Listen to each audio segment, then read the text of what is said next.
Hi everyone, welcome to Jay's home tales. ಎಲ್ಲ ಹೇಗಿದ್ದೀರಾ?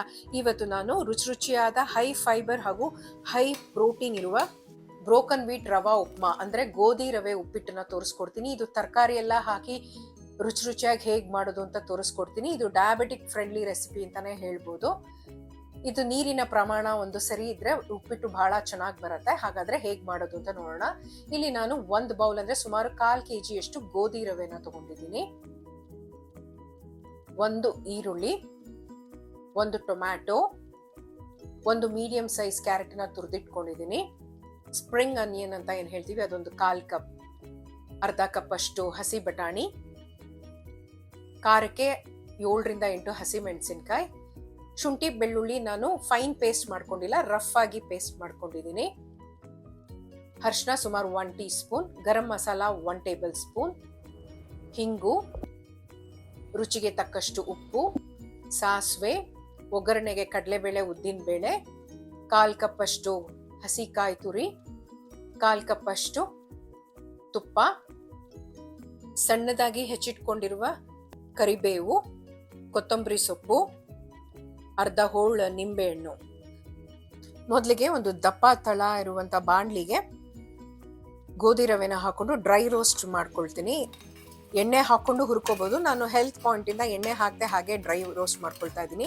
Low to medium ಫ್ಲೇಮಲ್ಲಿ ಸ್ವಲ್ಪ ಬಣ್ಣ ಬದಲಾಗೋ ತನಕ ಹುರ್ಕೋಬೇಕು. ನೋಡಿ, ಈ ರೀತಿ ಬಣ್ಣ ಬದಲಾಗೋ ತನಕ ಹುರ್ಕೊಂಡ್ರೆ ಸಾಕು. ಅದು ಒಳ್ಳೆ ಘಮ ಬರುತ್ತೆ.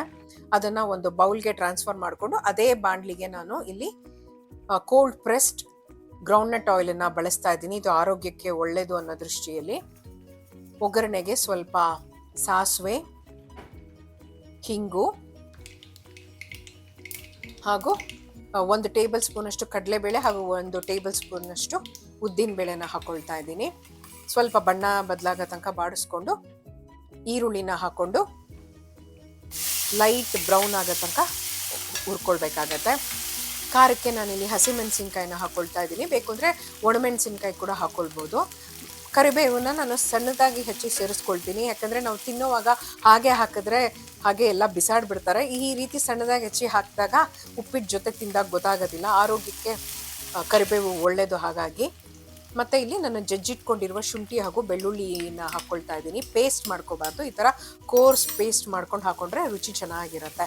ಅದು ಸ್ವಲ್ಪ ಹಸಿ ವಾಸನೆ ಹೋಗೋ ತನಕ ಬಾಡಿಸ್ಕೊಂಡು ನಂತರ ನಾನು ಹೆಚ್ಚಿಟ್ಕೊಂಡಿರೋ 1 ಟೊಮೆಟೊನ ಹಾಕ್ಕೊಳ್ತಾ ಇದ್ದೀನಿ. ಟೊಮೆಟೊನ ಹಾಕ್ಕೊಂಡು ಟೊಮೆಟೊ ಸ್ವಲ್ಪ ಸಾಫ್ಟ್ ಆಗೋ ತನಕ ಬಾಡಿಸ್ಕೊಳ್ಬೇಕು.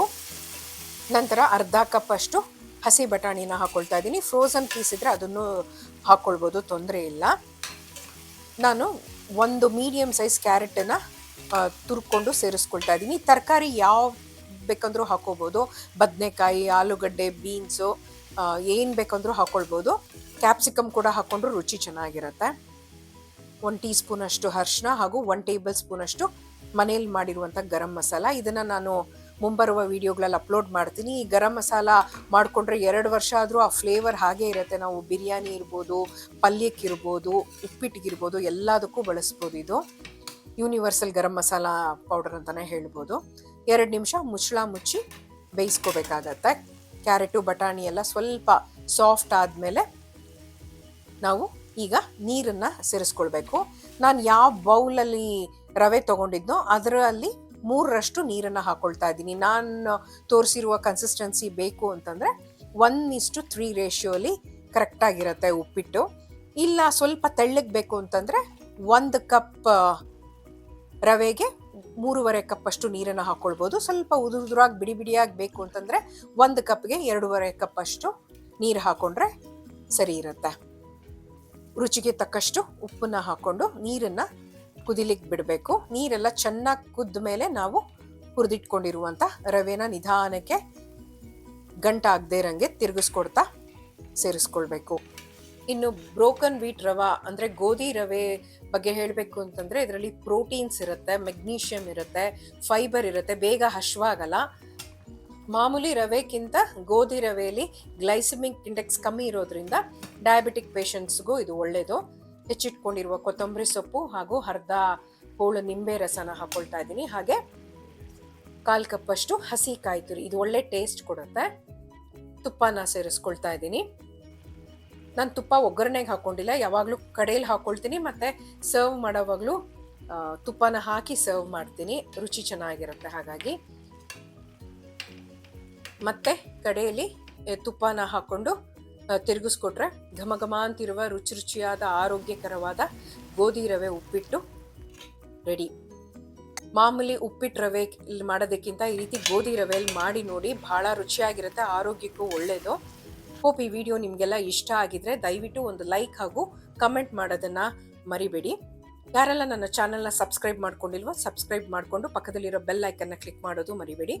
ಮುಂದಿನ ವಿಡಿಯೋದಲ್ಲಿ ಮತ್ತೆ ಸಿಗೋಣ. ಅಲ್ಲಿ ತನಕ take care, love you all, bye.